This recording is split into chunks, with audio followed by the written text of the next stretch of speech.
The fate of this 6-year-old Cuban boy, Elian Gonzalez, was one of the most divisive international custody battles ever seen. After months of legal wrangling, the US Attorney General ruled that he should be sent back to Cuba with his father. His relatives in Miami refused to give him up. They got the boy. They took the boy. They're getting the boy. Millions around the world watched on television as armed FBI agents stormed the house to take Elian Gonzalez away. This Associated Press photograph of a terrified boy about to be pulled from a bedroom closet won a Pulitzer Prize.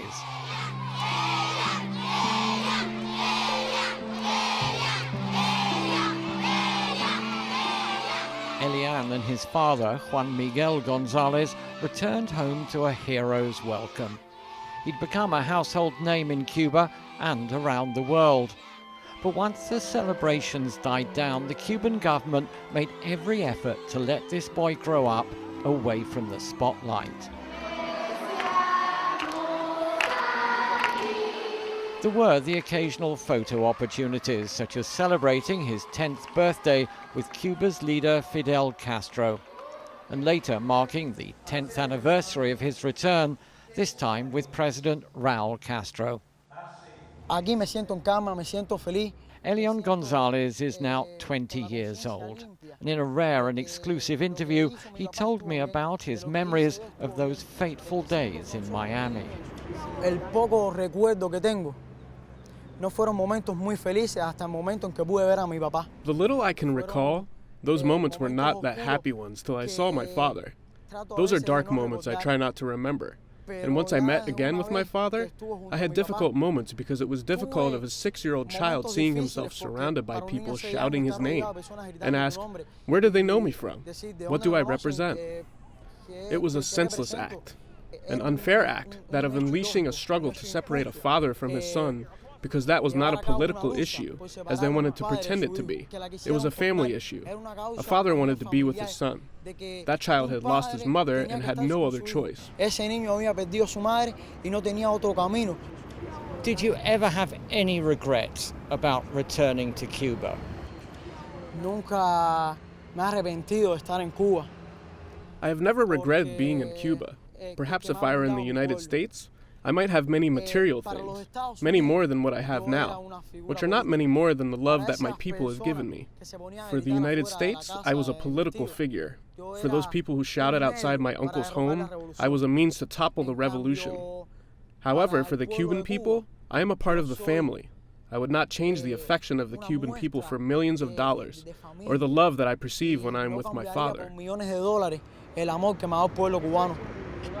We met in Havana's Revolution Square with its imposing giant bust of Che Guevara.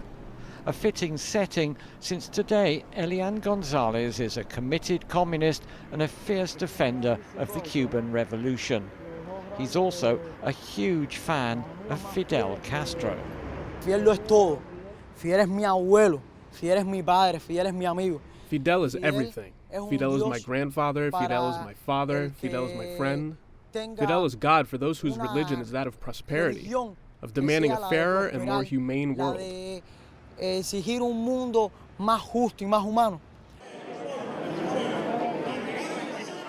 The day we met, Elian Gonzalez had been a guest at the launch of a multimedia exhibition by one of Fidel Castro's personal photographers, Roberto Chile. Along with pictures of Cuba's former leader, there were video displays of some of the photographer's favorite moments with Fidel.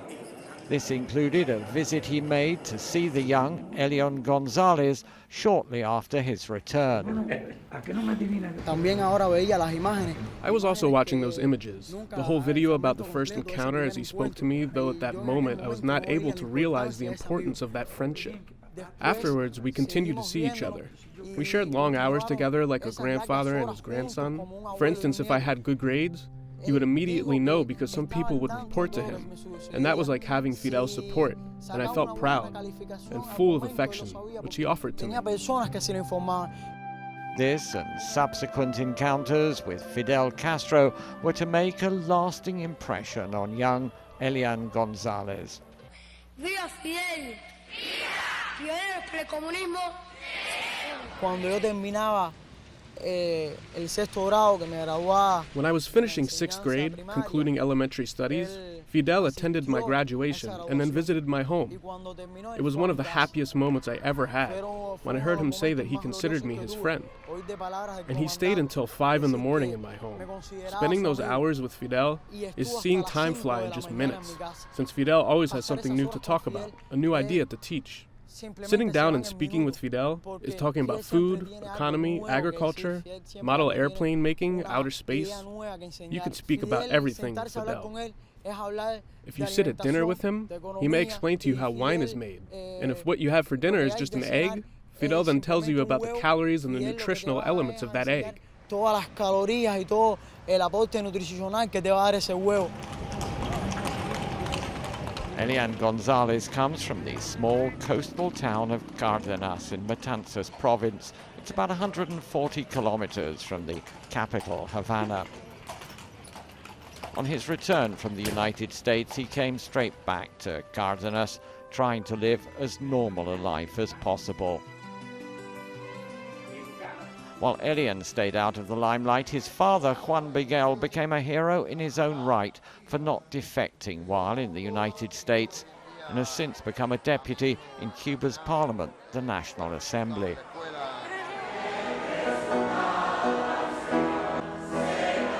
The family are evangelical Christians, and on the 10th anniversary of Elian's return, President Fidel Castro attended a church service marking the occasion.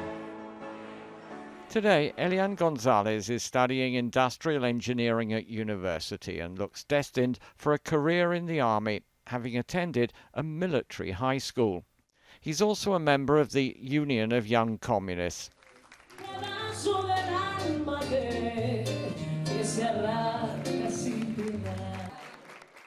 In 2013, Elian celebrated his 20th birthday in Ecuador. He was part of an official delegation to the World Youth Festival there, his first trip abroad since the custody battle. Now, for the first time, he's starting to take on a more public role.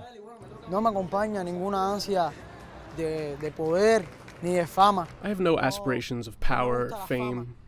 I do not like fame. This is maybe what thousands of people, let's say singers, actors, pursued during their lives. But it is something I detest, because it was something that they gave me without asking for it. And it was this fame that only served to thwart my social life, so I do not like it. What I like is to live my life as natural as possible, graduate from university and serve the revolution as a revolutionary young man in whatever is needed.